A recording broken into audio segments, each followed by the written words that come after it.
Okay, we are driving from Russia to Kazakhstan. We are about 200 miles away from the Kazakhstan's border.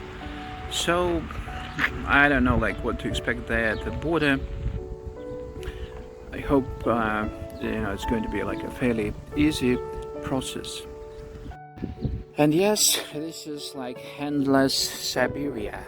If you can drive for hundreds of miles, you will see just maybe a couple of little villages and nothing else really. I just went to this wonderful restroom, just paid 30 rubles for that.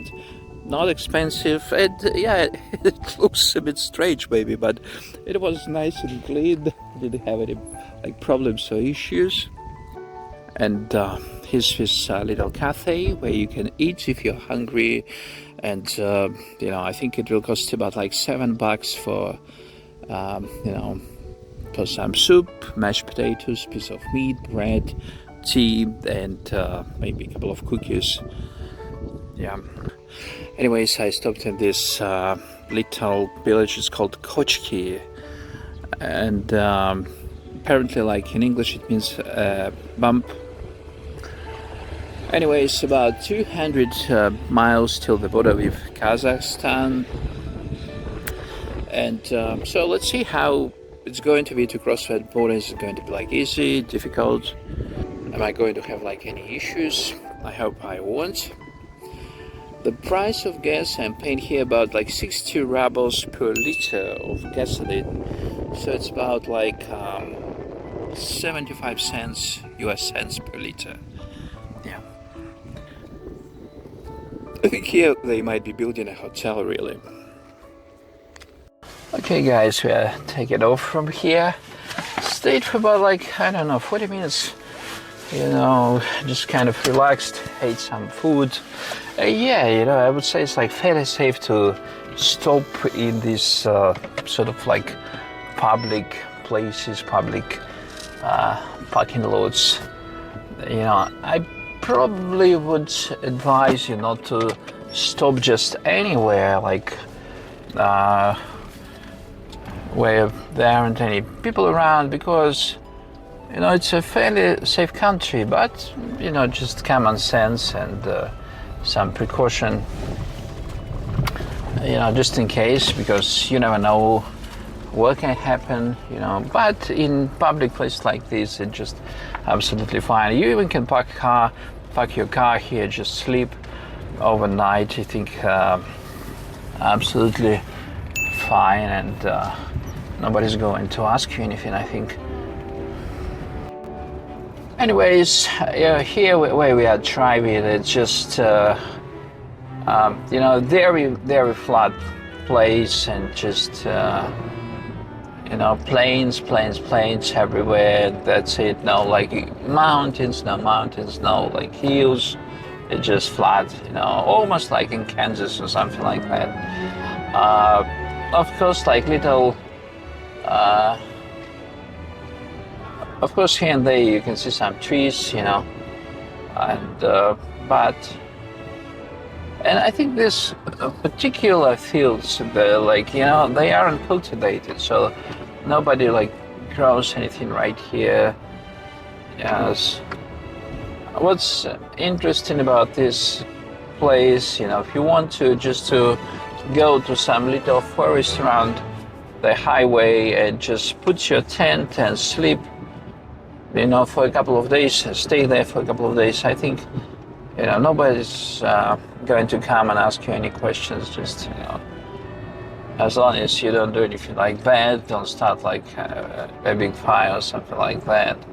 So as far as camping, I think it's very, very easy to camp in this country. Yes. I don't know where I'm supposed to go, here or there. I guess here. Okay. Yeah, from time to time I meet these stretches of the highway where they kind of fixing and some road work, but in general, so far the quality of the road was decent. I didn't have any problems really driving in. The nice thing also that no police really tried to harass me or stop me. Actually, I haven't seen that many, patrol cars really.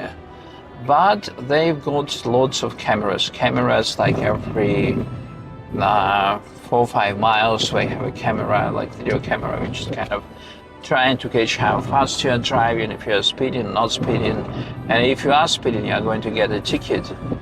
But what's really kind of cool, so let's say the speed limit is like 60 miles per hour, like 60 kilometers per hour. Here they have kilometers, and you can exceed the speed limit by 20 kilometers, so you can go up to 80. And only if you exceed the 80, then you're going to get a ticket, then you're going to get a fine. So like if you're driving, I don't know, like 70 miles per hour, let's say, if you're talking about miles, so you can exceed the speed limit by 15 miles, like go up to 85, and then you might get a ticket, yes. I guess it's some kind of, maybe it's a farm or something like that, agricultural, like grain elevator or something. We're still driving non-stop. Kind of flying. The road is a bit shaky, kind of up here. Okay, we are somewhere very close to Kazakhstan, about, I don't know, 30 kilometers, something like that, and I've just bought insurance.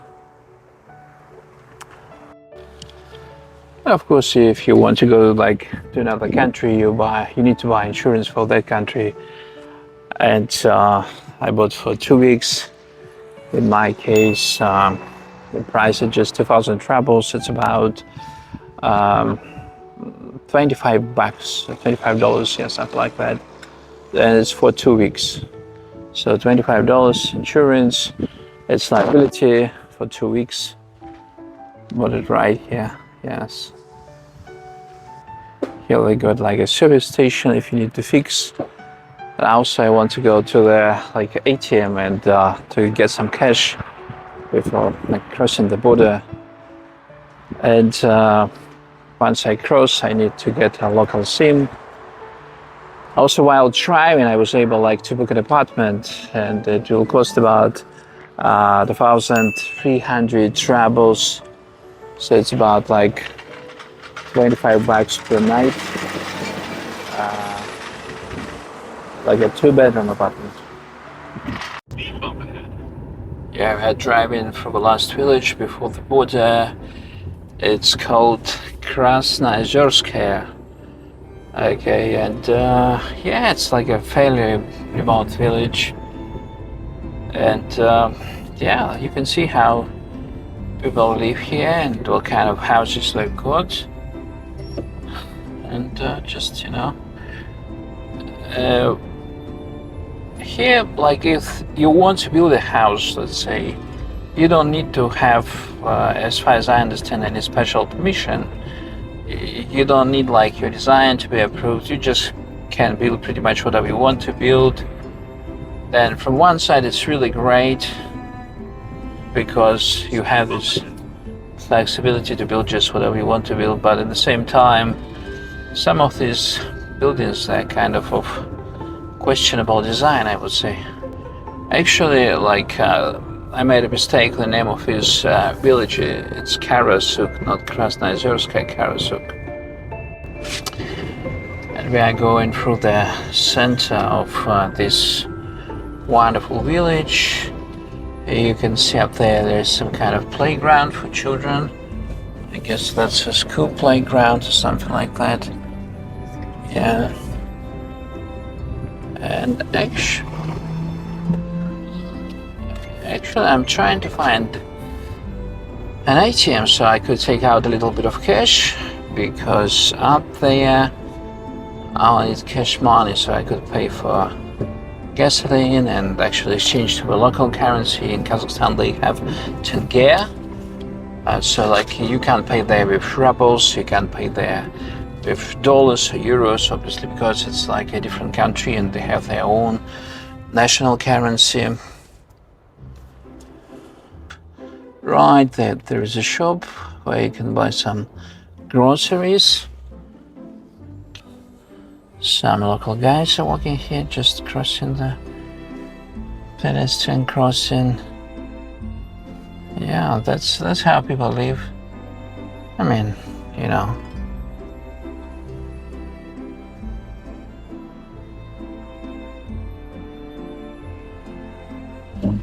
The nice thing so far about our trip where they haven't been stopped by the police. Didn't have any issues, like fairly quickly, you know, it took me about, I don't know, 5 minutes to buy the insurance. Okay, I guess right there are some apartments, you know.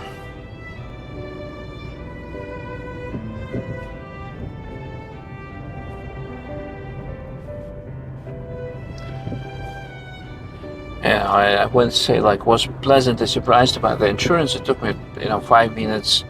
Fairly easy process. $25 for 2 weeks. I guess not that bad, really. I mean, it could be cheaper, but of course it could be more expensive. Okay, anyways, going up a hill. I guess some kind of bridge, something like that.